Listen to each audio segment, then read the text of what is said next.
مەترسیەکانی لە دەستدانی یەک ڕۆژی خوێندن چییە؟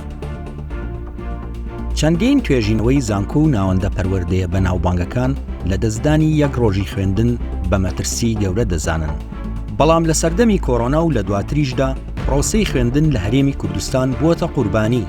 لە زۆربەی وڵاتانی جیهان خوێندکار بەبێ پاسا و تەنها دەتوانێت 8 بۆ 10 ڕۆژ ئامادە نەبێت، چونکە بە بڕوای پسپۆڕانی پەروەردە ئامادە نەبوونی تەنها یەک ڕۆژیش کاریگەری لەسەر ئەنجامی ئەکادیمی خوێندکار دەبێت.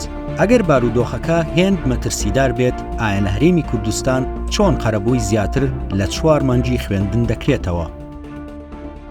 بەپێی توێژینەوەکان لە ساڵی 2019دا ئەو خوێندکارانەی 4 ڕۆژ یان زیاتریان لە ساڵێکی خوێندندا لە دەستداوە ئاستێکی چاوەڕوانکراویان لە خوێندنەوە و نووسین و بیرکاریدا بەدەست نەهێناوە. بەو هۆیەوە لە زۆربەی وڵاتاندا لە حاڵەتی زۆر دەگمەن و نەخۆشی نەبێت ڕێگە نادرێت بە ئامادەنەبوونی خوێندکار. بەپێی توێژینەوەکانی بەشی کۆمەڵناسی و سەنتەری زانستەکانی فێربوون لە زانکۆی تیلبۆرگ لە هۆڵەندا، ئامادەنەبوون لە سەرەتای ساڵی خوێندن و کۆتایی ساڵی خوێندن زیانێکی زیاتری هەیە.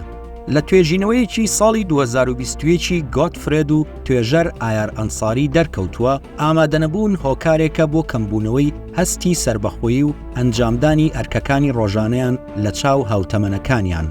بەداخەوە تا ئێستا توێژینەوەیەک بەردەست نییە لەبارەی دۆخی پەروەردەی هەرێمی کوردستان بەهۆی ئامادەنەبوونی خوێندکاران لە ماوەی ئەم چەند ساڵەی دواییدا. لە دەرەنجامی توێژینەوەکان و بۆچوونی توێژەران بارودۆخەکە چەند قات بۆ قوتابیانی کورد خراپترە. بە بۆچوونی تۆ ئامادەنەبوونی قوتابی لە قوتابخانە چ لێکەوتەیەکی دیکەی هەیە؟